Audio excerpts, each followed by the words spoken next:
Hello, fellow souls.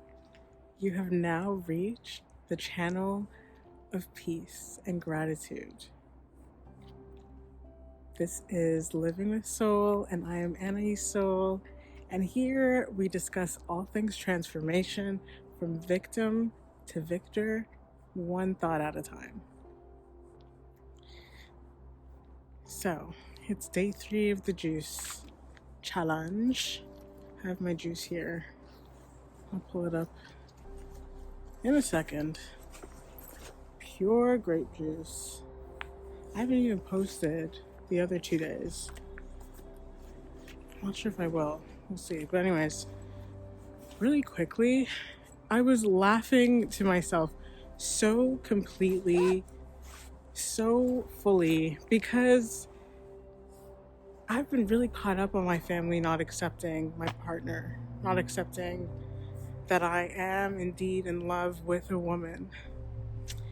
And sometimes it makes perfect sense. I mean, people aren't going to be how you want them to be, you know? Like, you just can't expect from people in life, even if it's your family.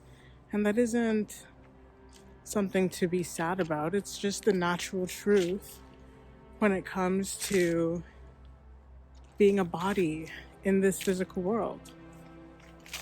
We all have our proclivities. We all have our experiences and thoughts and beliefs and cultural, religious references that inform how we move about in this world. So logically, sometimes I'm like, yeah, whatever, it is what it is. We're not going to let it stop anything. But then other times, it becomes a deep pain. I'm like losing focus here. Okay. Becomes a deep pain. Becomes something that I'm learning how to use my stabilizer. Something that really bothers me. And I was laughing to myself today because I realized I'm expecting a 60-something-year-old Ghanaian man who came to the Western world when George H.W. Bush was still in office.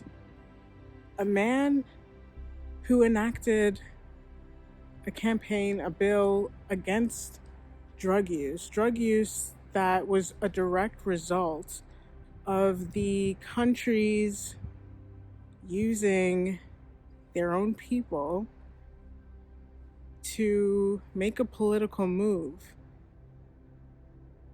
My 60-something-year-old father, who was here in the Western world during the height of an epidemic that ravaged the world.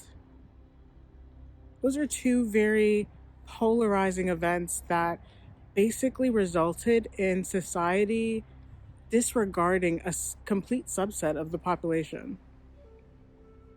Now, I'm obviously not saying that this is justifiable. I'm not saying that because they experienced this, of course, I should just be okay with them not being accepting, this generation or these people, or, I'm not saying that at all.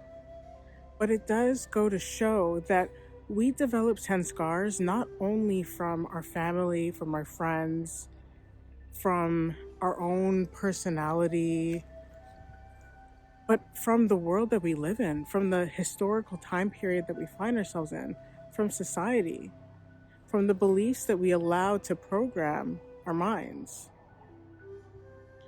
And so that being said, that being realized, it's like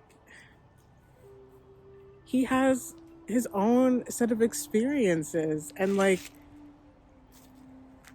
to want anything else from a fellow soul who just like me is navigating a world from solely that perspective, it's asking for disappointment.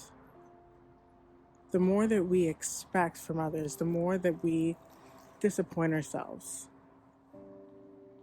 This is a topic that I'm so passionate about because it's something that actually has allowed me to release a lot of pain. It's allowed me to reclaim my own power. It's an idea that I was introduced to from my studies as a student of Raja Yoga, and in another video we'll talk about all of those points, but it was just a funny moment I had today, and it was a moment that helped me once again regain a little perspective, gave me another foundational stone to hold on to in those moments where despair and the ego's illusions feel more attractive than true peace, the peace that comes with love. Thank you so much for watching. I will talk to you all very soon. Om Shanti.